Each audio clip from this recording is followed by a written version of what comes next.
O'zbekiston Respublikasi Prezidenti Shavkat Mirziyoyevning kenja qizi Maktabgacha ta'lim vazirligi Maktabgacha ta'lim muassasalari faoliyatini tashkil etish boshqarmasi boshlig'i o'rinbosari Shahnoza Shavkatovna Mirziyoyeva ilk mega loyihaga qo'l urdi.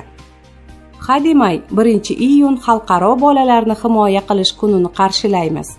Bu bayram uchun ko'plab davlat va jamoat tashkilotlari, ijodkorlar hamkorligida sovg'a tayyorlanmoqda.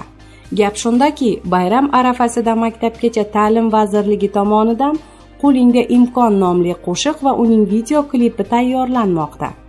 Ushbu ta'sirli musiqiy video orqali Maktabgacha ta'lim vazirligi barchaning e'tiborini bolalarga tug'ilgan kunidan, tug'ilishidan boshlab singdirish kerak bo'lgan muhim narsalarga qaratmoqchi.